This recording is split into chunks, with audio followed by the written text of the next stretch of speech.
Pray with me with you. Dear Heavenly Father, we just pause at this time to thank you for such a gorgeous day. How beautiful here in South Georgia. Father, I go back to Mr. Harris's prayer last meeting, thanking you for the season of Easter.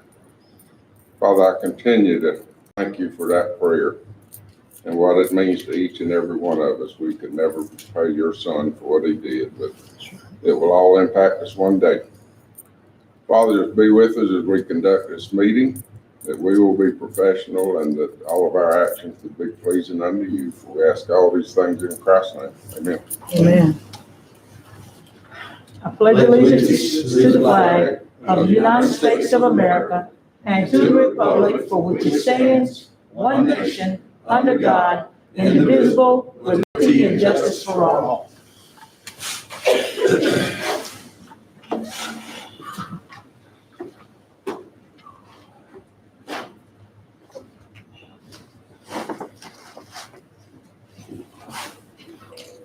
Our mission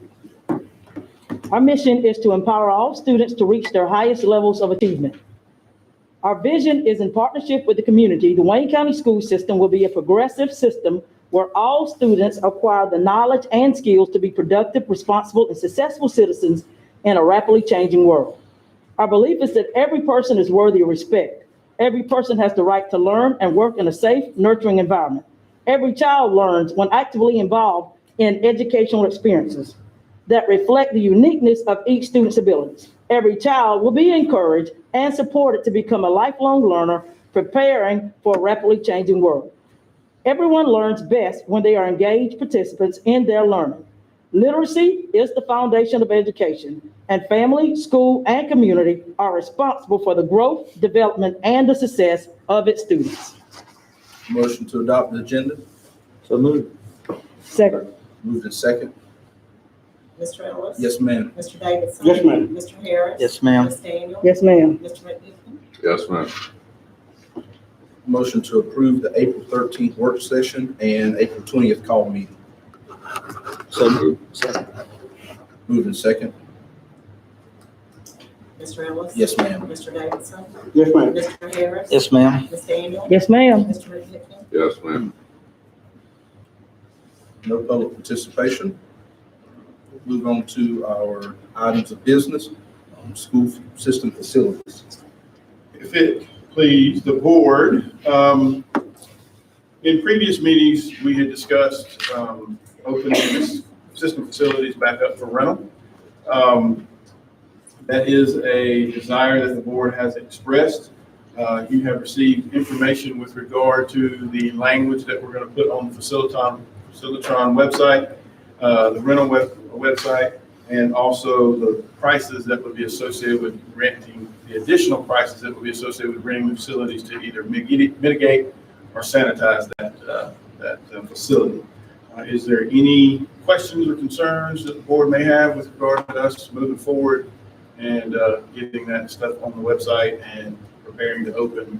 What I would suggest would be, approximately on June the 2nd. That's, graduation is the 28th, right around there.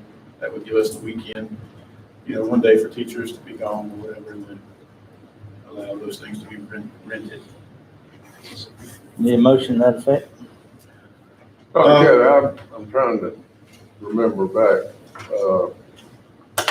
How did you word that about the additional cost for COVID?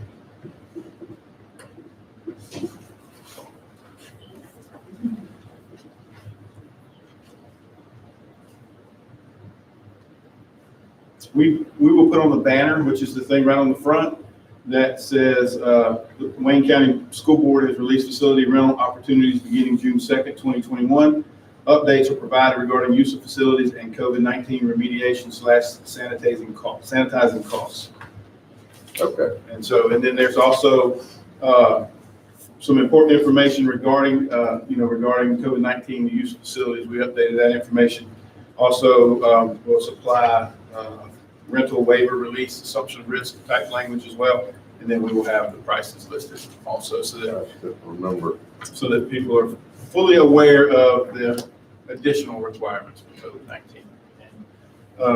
I would think that if there was a if the board took action to close the facilities, then we probably need action again to open the facility, so.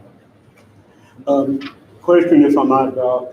Citizen called today, and I told them that I would mention it to the board and see if there's any sentiment.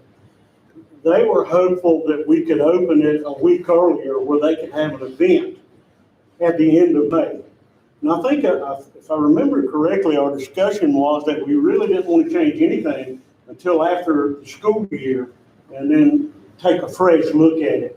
What is my fellow board members, what do y'all think about that? Do you think would there be any sentiment in opening it a week earlier or making it available for rental a week early? The lady that called me said that a bunch of our students participate in these events. I think Nick, you can help me with this. It might be a beauty pageant. It's one of the dance studios, and she called and I explained our process, and I actually had Dr. Kelly send out an email last week concerning opening up a little early, and I think the majority of the people wanted to stick with, waiting until that June. So that's why. And I understand why we took that position, and I'm fine with it. I just promised them I'd bring it up for discussion, and I think they're good. They can just move the event back 1 week. Right. I don't think it's. And I've already forwarded that information to Dr. Kelly concerning that individual. So Okay. Yeah. So there's been some discussion. That's good. Mr. Bruce, you got a motion you want? if he needs a motion to that Yeah. effect, I'll make a motion that we accept his proposal for facilities. Second? Moved in second. Mr. Ellis? Yes, ma'am. Mr. Davidson? Yes, ma'am. Mr. Harris? Yes, ma'am. Ms. Daniel? Yes, ma'am. Mr. McNichol? Yes, ma'am. Capital project.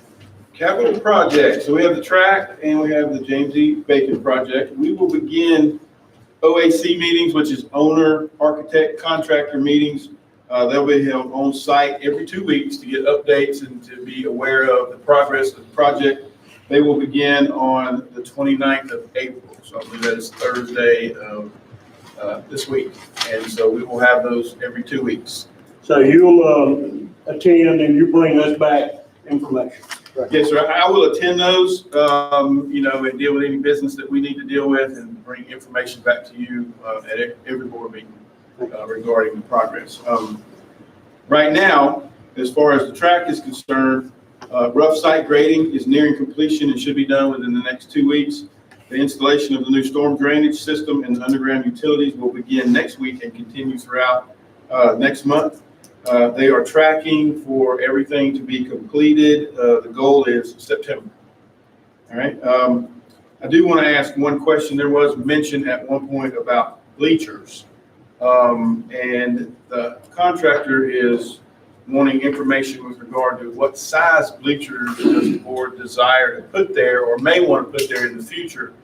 He needs to just make sure that the current site plans and the things that they're doing will accommodate that, or if there needs to be modifications of some sort. It's not, I don't think it's something we have to decide now, but it is something that I would encourage the board to kind of consider about what we want to do. If it's just those regular 6 foot high bleachers that have 6 or 8 rows that we can move in and out, that's one thing. But if it's something that's going to be bigger, then obviously we'll need something different for the site.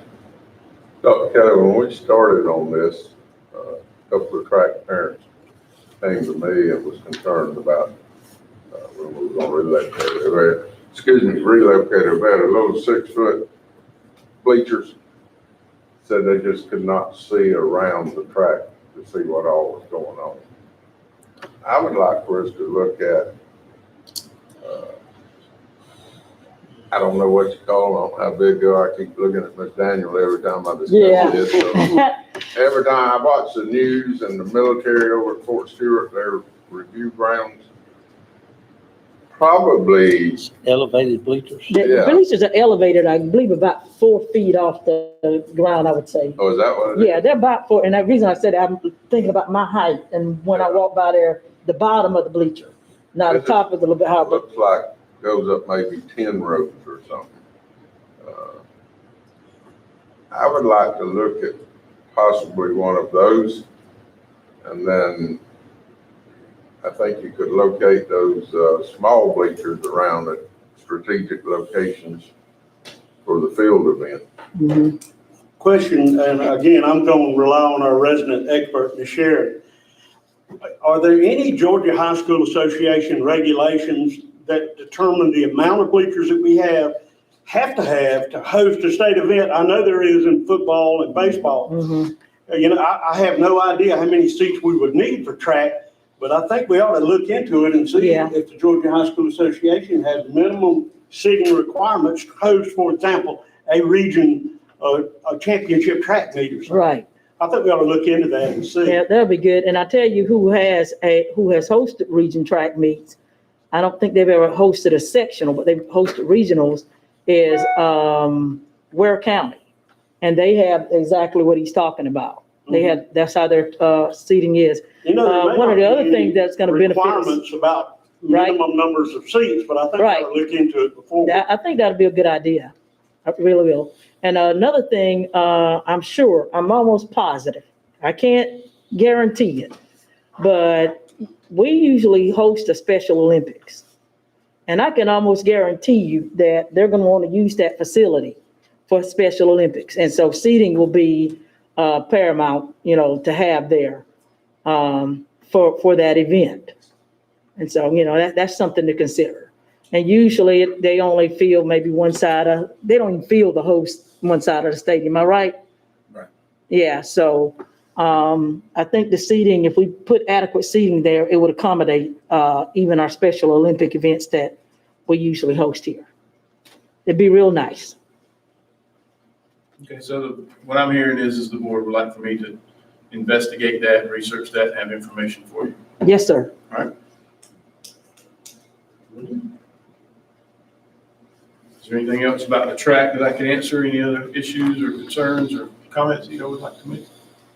Last week would have been a good time to have our drain system in, but we could have tested it. Oh, I checked it out. So when the drain system gets there, it's gonna be, we won't talk about where I was about 10 o'clock, Saturday night, but when we get a drain system in there, it's gonna be really good. Because I even rode by it Sunday to see how, the land did and did all right. So when everything gets going well, I think we're gonna be all right. The James E. Bacon Elementary School, if you've been by there, you've seen that some of the trailers are being delivered in the back. So as those get delivered, we'll get those in place as soon as possible. Are those gonna be, do we have a way to keep the kids from going over that way where I'm a little concerned about safety. Since they're not put together yet, can we put a barrier up to keep kids from wandering that way? Because, kids are curious, especially Right. elementary kids. Right now, we are relying on supervision of the teachers, but. Right. And we can look at putting something. Yeah, I think we need to put something up there because it only takes a second. And you're looking at Bob over here and then Jeff is underneath your trailer.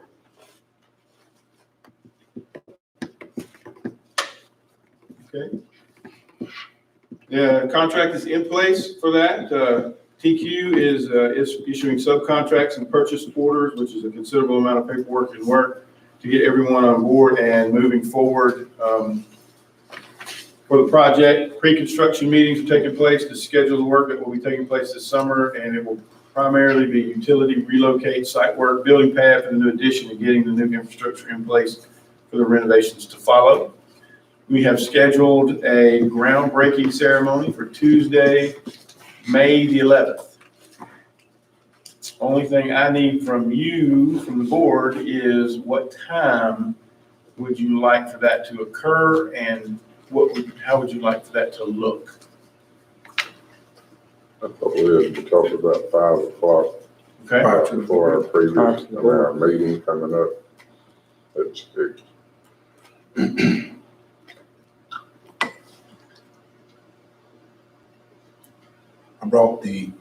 I found the picture of one of our old forest groundbreakings. And it's all the board members, Mr. Buckley, the principal, and the teacher of the year,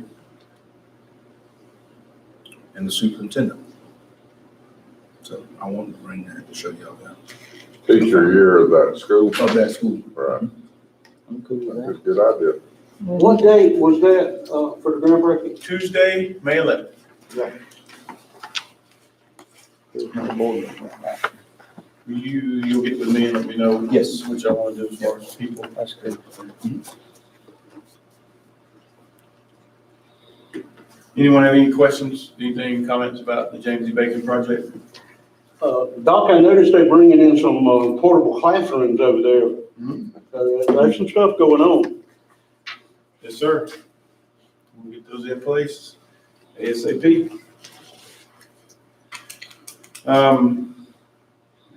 Yep. I got one question. Yes, sir. For clarification. You said, TQ and Buckley would be here on site April the 29th, and they would come every 2 weeks? Every 2 weeks, yes, sir. Okay. Yes, sir. That's Thursday. We're scheduled to have meetings every 2 weeks.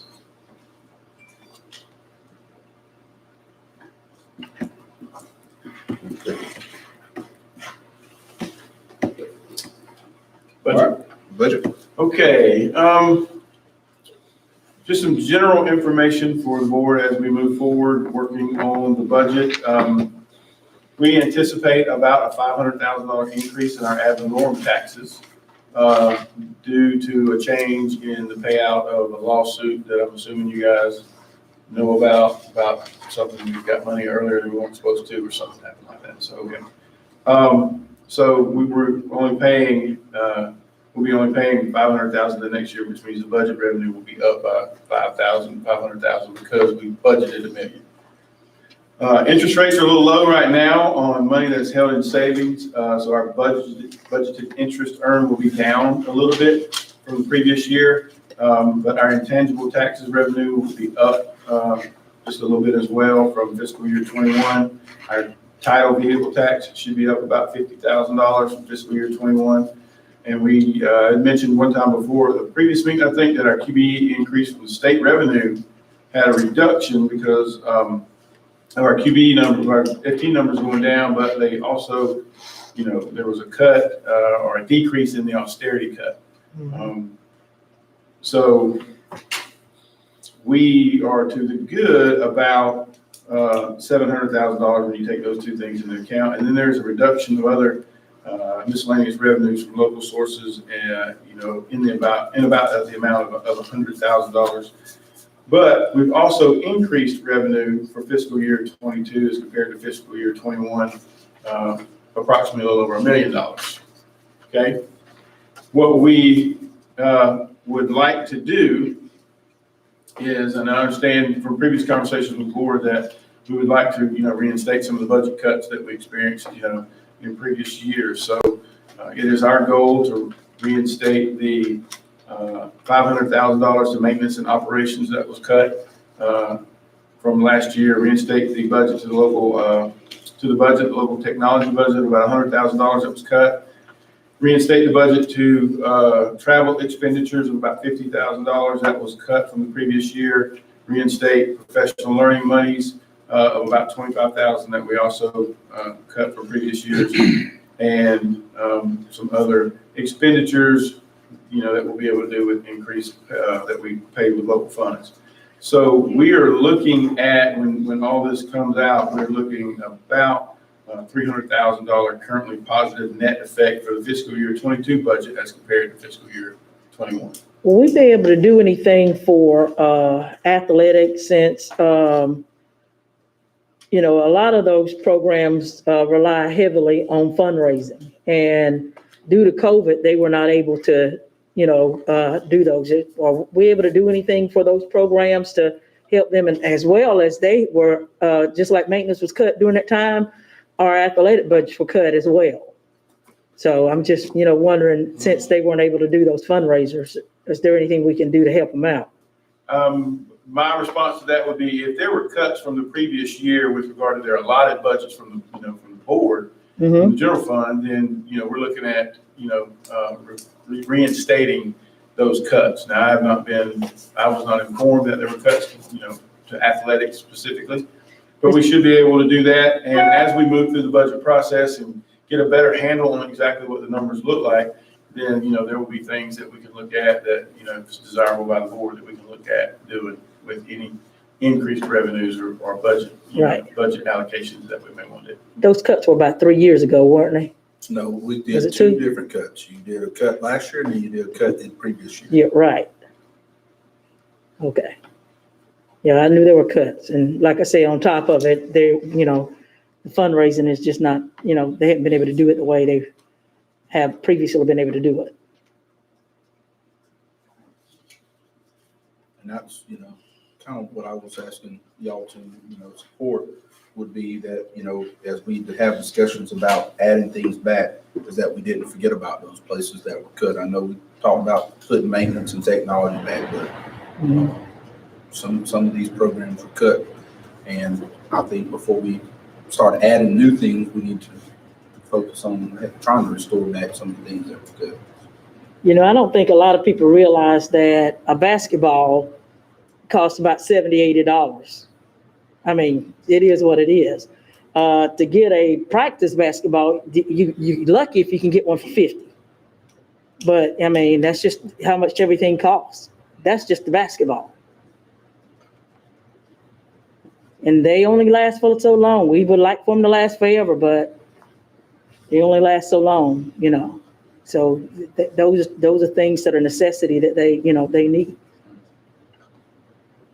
Yes, ma'am. We'll look at all things that were cut, because I do know that it is a desire of the board to reinstate any of the cuts from previous year to reduce revenues or budget cuts from the state. So, absolutely. I can get more information. I'll have more information. Okay, thank you.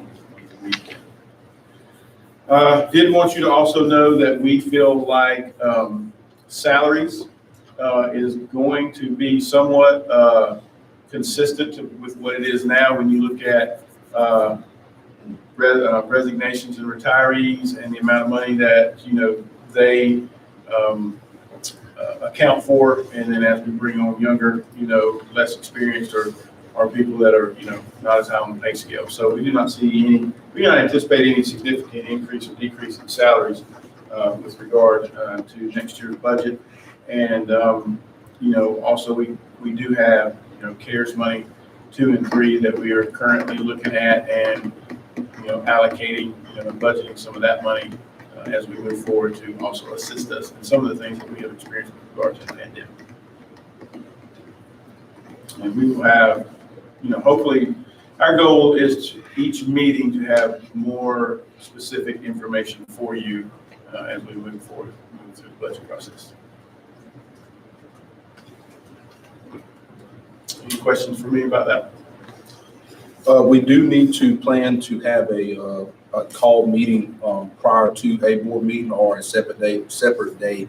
That's just about budget. That's the general practice of what we do. We've done it both ways prior to meetings, and we have also done it on a separate day, which we'll discuss that. But we do need to get ready to do that probably in the month of May. I know that's a busy time for us, but we need to make sure that, because that meeting is just for budget only.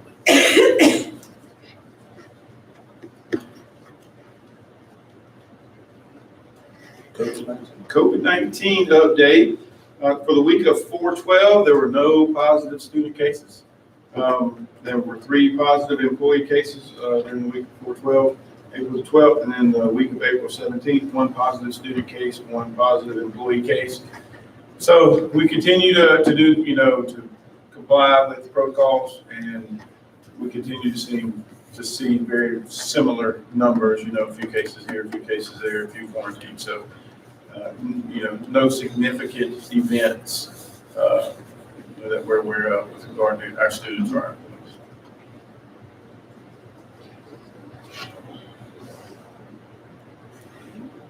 Awesome. Student code. Okay, so the student code of conduct, I am currently working on some research with regard to best practices, in dealing with student behavior and the code of conduct, and also seeking some input from local personnel, and also reaching out to other practitioners. And we'll have you some, have information for you soon. I do know that one of the areas that have concerns been expressed to me is elementary school. And so we're working on that to hopefully have you some information. I will, tell you this, that, there is not a list out there that says do this, do that. They talk, most of the research that I've seen, most of the people I'm talking to, it's all about culture and, your practice and your expectations and those things, which I think a lot of our elementary schools, all of our elementary schools are already aware of and practice. My discussions with principals at the elementary schools, very encouraging, and they continue to work very hard to try to help our kids, be successful in class. Will we ever do any training in classroom management? A lot of times we always assume that all colleges approach classroom management with the same diligence, and actually they don't. Just to give, our teachers some tools to help them, with some of the things that they may be struggling with. Yes, ma'am. I think it's going to be my desire to work closely with our principals to do some prescribed professional learning. I don't know that we'll do system-wide or school-wide professional learning when it comes to classroom management.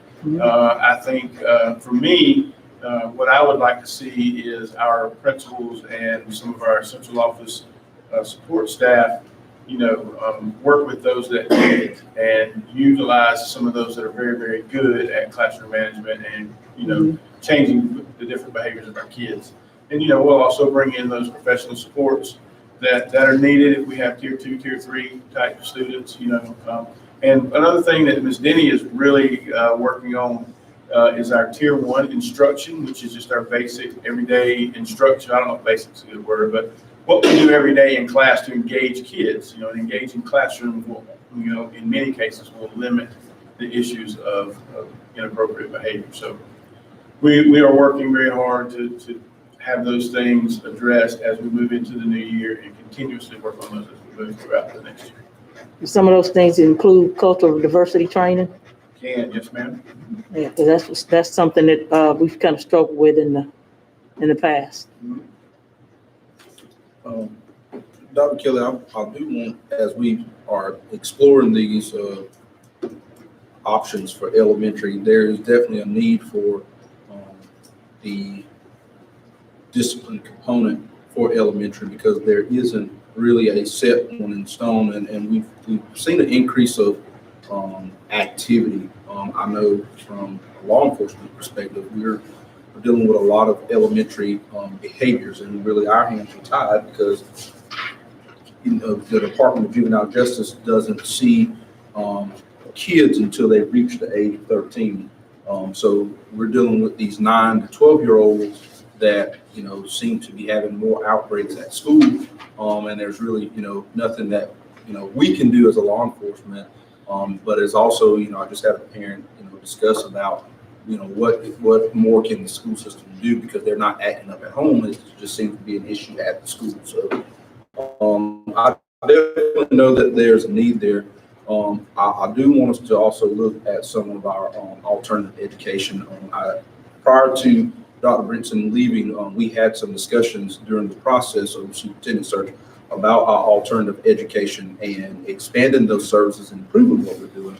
But we also had some conversations around the services that were offered between alternative education and our Coastal Plains Charter School.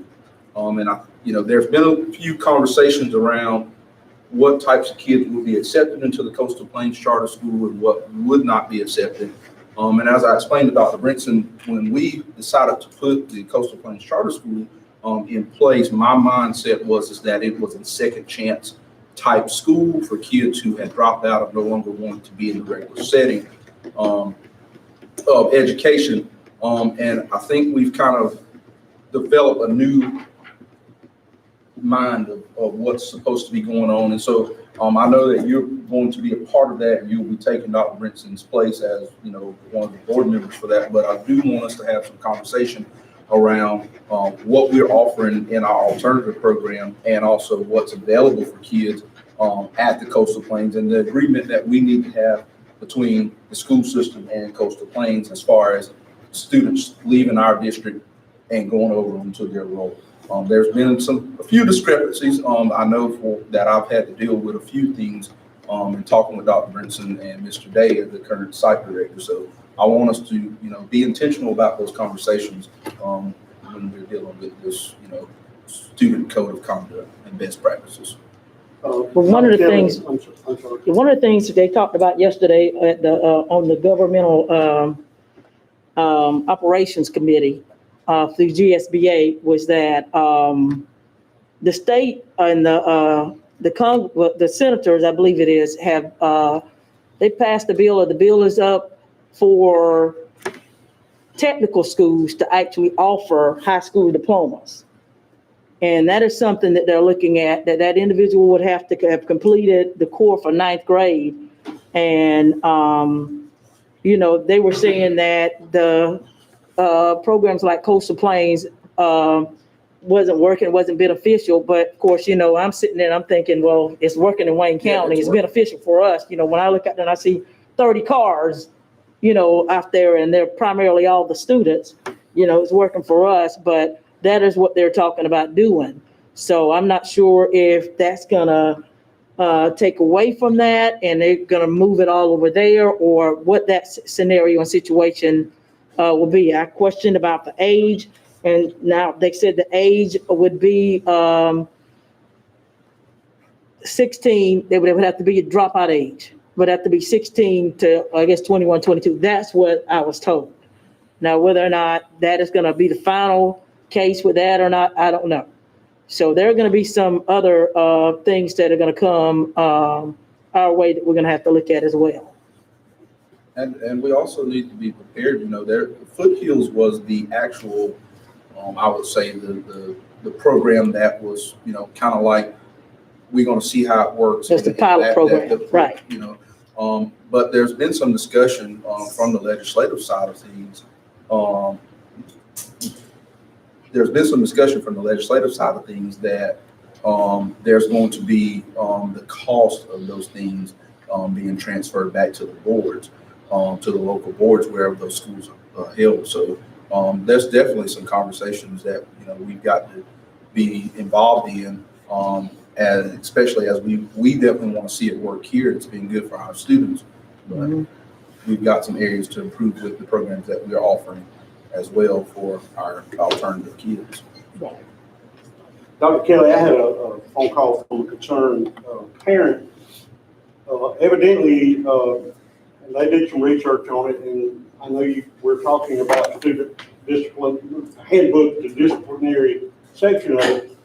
They said if a kid gets in a fight or an altercation, there's only a 1-day suspension.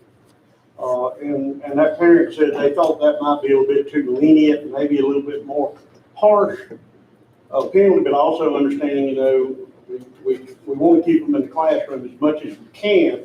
But anyway, I just wanted to share that concern with you That elementary or high school? elementary. Yeah. They usually And elementary. I think from what Nick is saying, these incidents are occurring in younger and younger children in the elementary age group.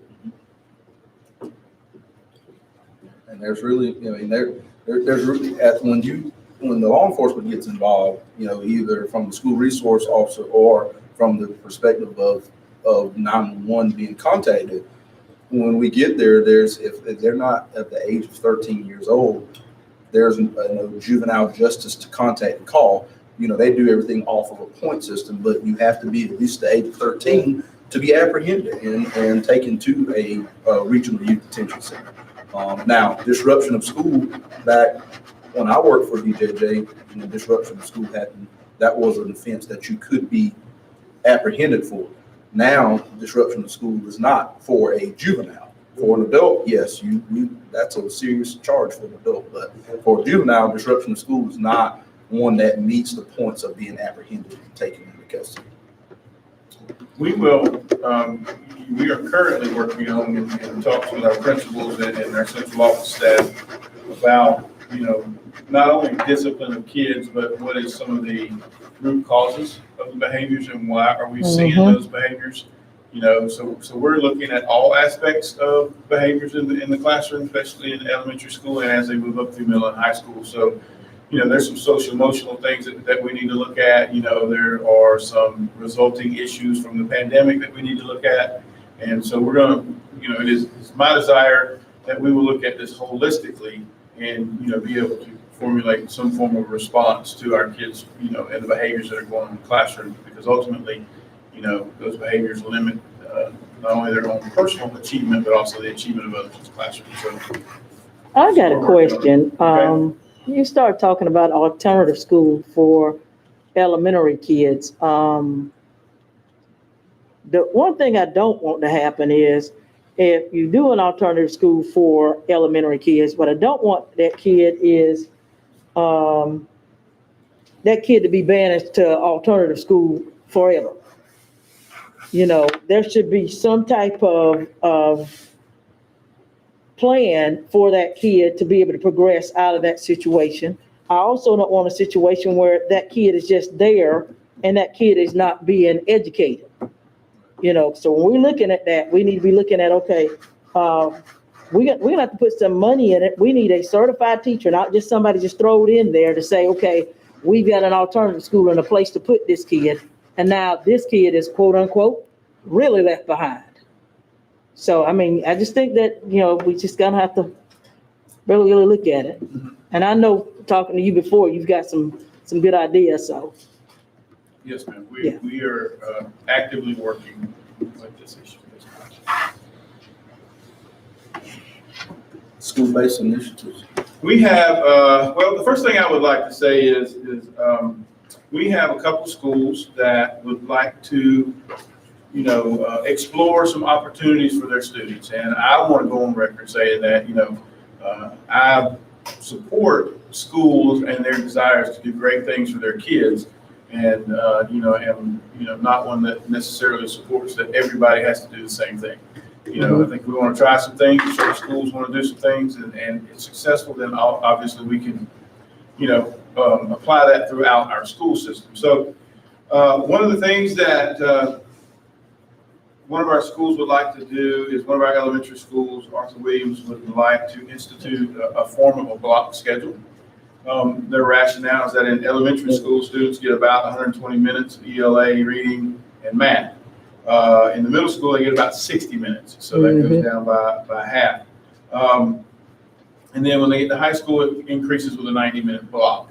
And so they would like to explore, spending a little bit more time in ELA, reading, and math, and they have a pretty solid plan. So that is, unless there's any opposition, that's something that I think we should allow them, to do. And we'll see how that works, and we'll implement that. And if it's a really good thing, then we'll explore, moving that, seeing how that might work at the other elementary school.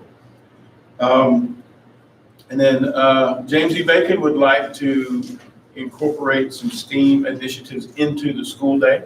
They've had like a type of a club atmosphere with regard to STEM and STEAM education in the afternoons, but they have a plan to seek to start that in during the day, and have worked out a pretty feasible plan and a pretty intuitive plan to make that happen. And so I think that is something that will be good for them. And then as we implement that and and move forward, if it seems like that it's something that's going to work really, really well, then we would explore putting that in, moving that into other places as desired. So my opinion is that we definitely support those initiatives when they want to step out and do some neat things for their kids. I like thinking outside the box.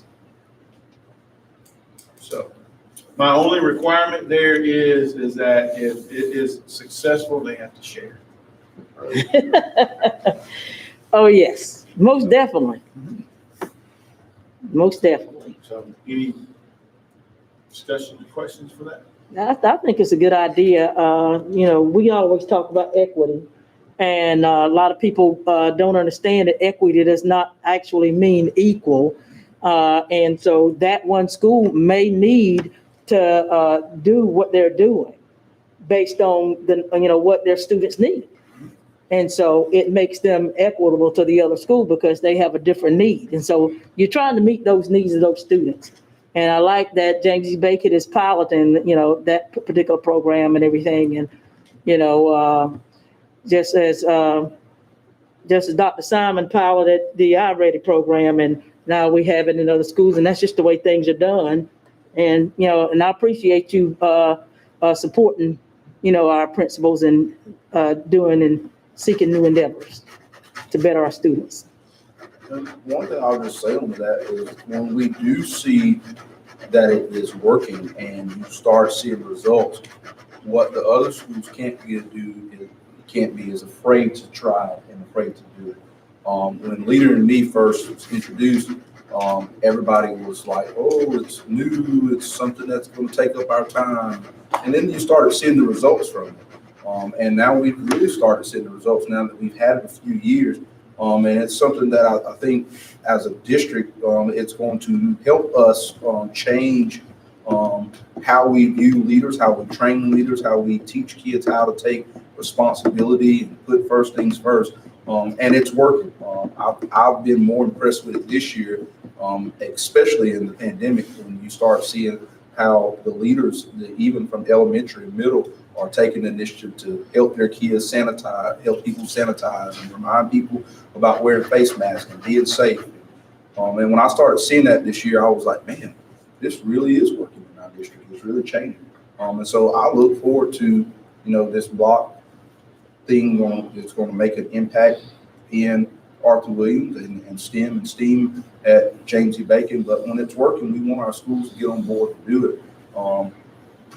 And provide these opportunities for all of our students in our district.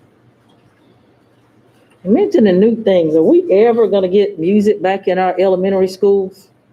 I mean, it is a proven fact that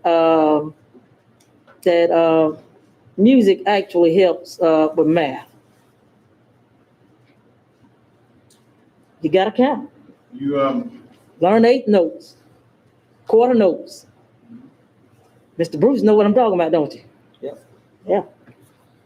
Read tape one. Mm-hmm. well, if you're asking me a question, That was a loaded question, wasn't it? if you're asking me a question, Well, what do you think about it? my Maybe I should put it response that way. is that, I am a fan of doing anything and everything that benefits our kids. And if music is important, and music is as important as it has always been, and it is not in our schools, then I'm definitely, would support that initiative.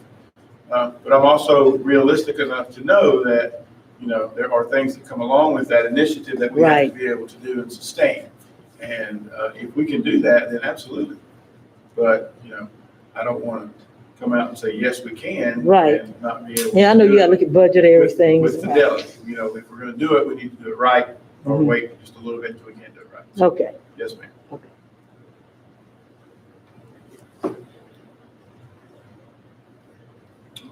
Financial management.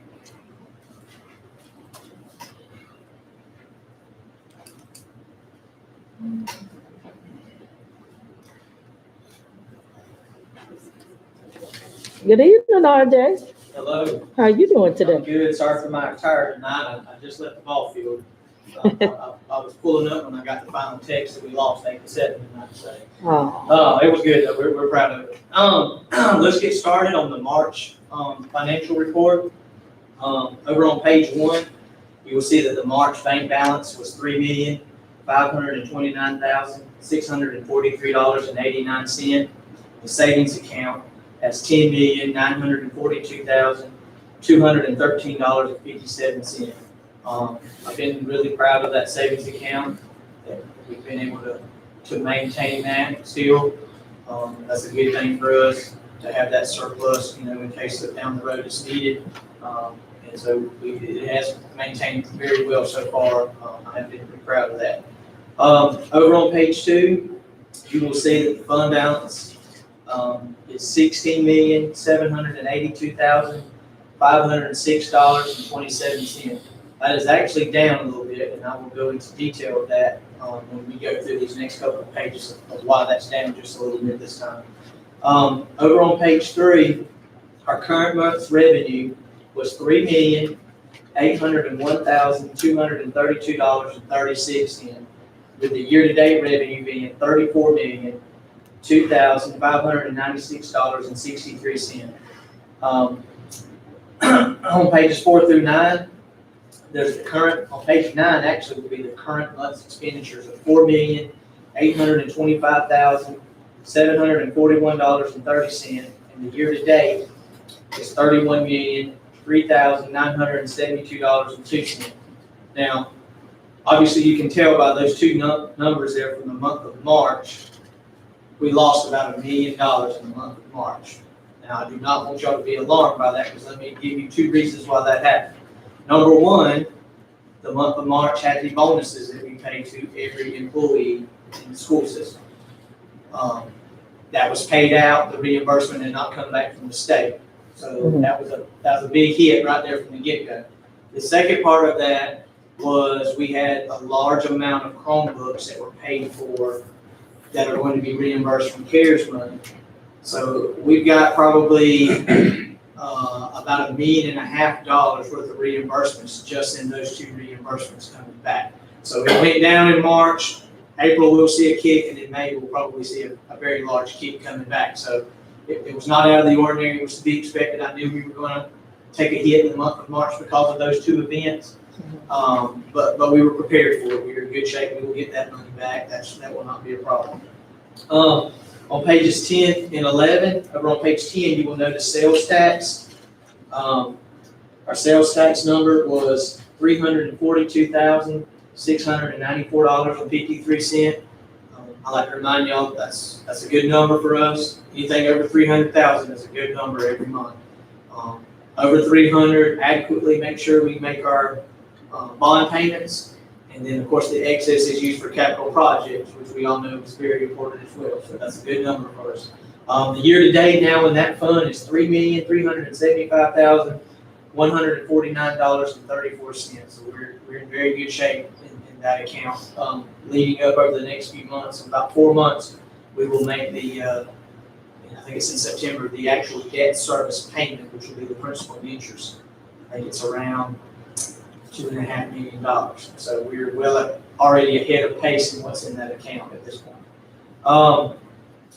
On pages 12 through 14, this is our federal funds, all the title programs, CARES Act, CTA federal programs, all of those are there. As you always see, they're in the negative. Don't be alarmed by them being in the negative. We got to spend the money before they let us have it. So we spend it, then I draw it down. There were some big draws that are hitting in the month of April, so those are all coming back down. And then, of course, I told you a minute ago, there'll be some really large drawdowns in the month of May. But they will always be in the negative until we get in June. So that's not an alarming thing. I want y'all to be prepared. You should always see them in the red. I will honestly tell you, if you ever look at one of those and it's not in the negative and it's positive, that's going to be the bigger issue. That means we got money before we spend. That would be an issue. So it needs to be negative. Over on page 15, you will see the school food service. Their profit for the month of March was $237,794.70, and that puts their year-to-date profit to $919,801.02. School food service is still doing well. There's a lot of different CARES money and different programs that the federal government's really pushing and initiating to feed some of these kids in the community. And so the school food service is doing well with that money. They've done a lot of stuff with it, and they've got some plans to continue to do some stuff in the future with that money. Over on page 16, you will actually see the more detail of what the school food service spent their money on. Not only just for the month, but for the year-to-date detail as well. Then on pages 17 through 19, those are going to be our budget amendments. 17 is general amendments. There were no any amendments made in the month of March for the general fund. But over on page 19, you will see one that is in red. That was the federal programs, the CTAE Perkins carryover. Got finally approved and put into place. There was a carryover of some federal funds from last year for the CTAE people. And there was an amendment, so it was posted in the month of March. So that's the that's letting y'all know that that was posted to our account. Are there any questions? Motion for approval. I do have one question. Mr. Aldridge, on page 10, item 328, baseball field lighting.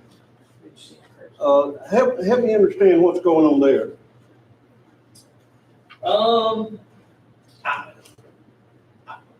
Nothing that I know of. It must have been something we spent really early in the year, and I have to go pull the detail. I'm not even sure I know, right off the top of my head, what lighting was been done, unless there was some last little bit that they had to do. They changed out the lights almost 2 years ago.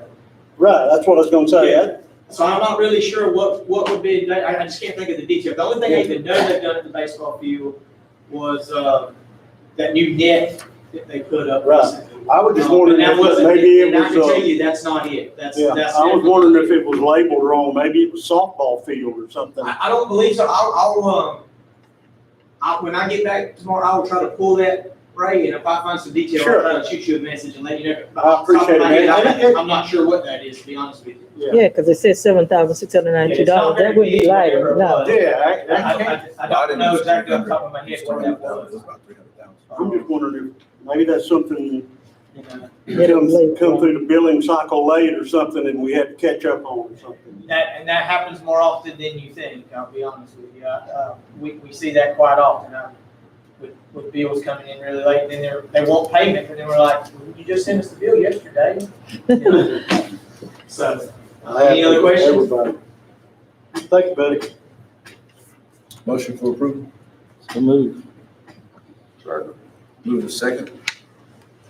Mr. Ellis? Yes, ma'am. Mr. Davidson? Yes, ma'am. Mr. Harris? Yes, ma'am. Ms. Daniel? Yes, ma'am. Mr. McDaniel?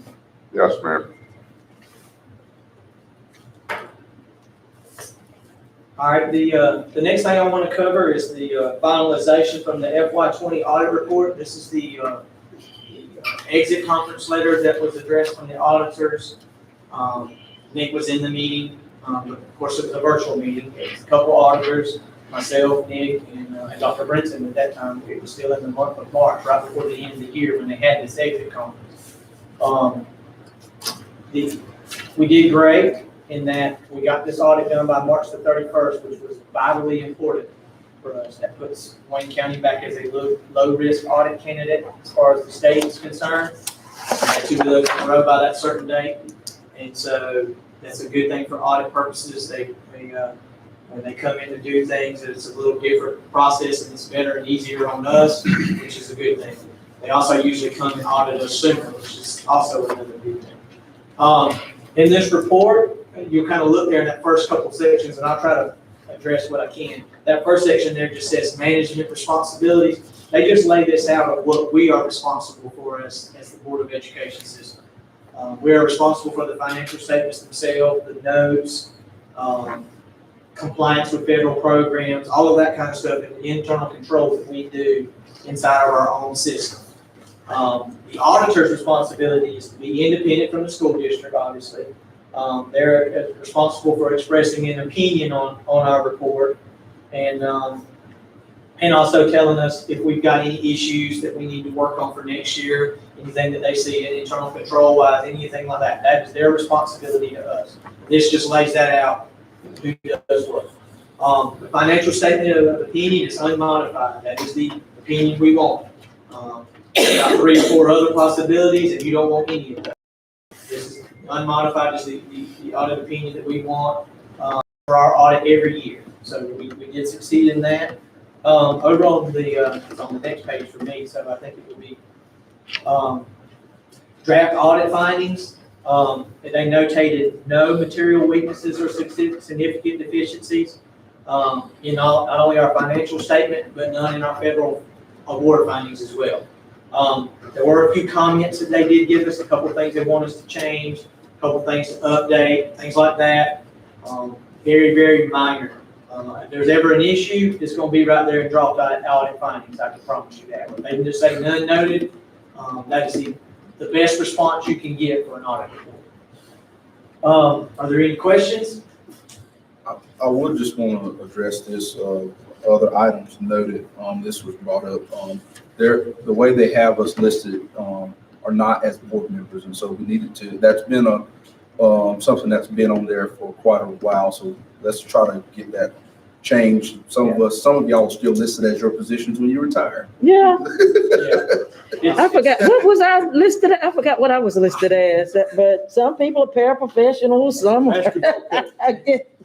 Yes, Yeah, I definitely know it now, and I know where the issue was. Right. I think we've already fixed all of y'all already. We wanted to make sure we had that covered as soon as we found, when they addressed that again this time. okay. Yeah, Mr. Mike, you get on the Good phone. report. Mr. All right. Principal, you get on the phone. Oh, really?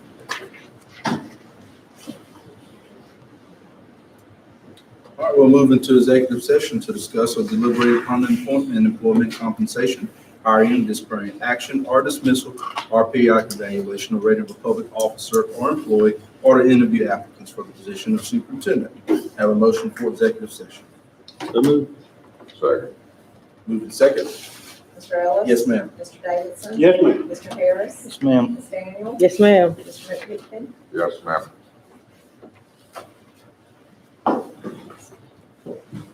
Let's see.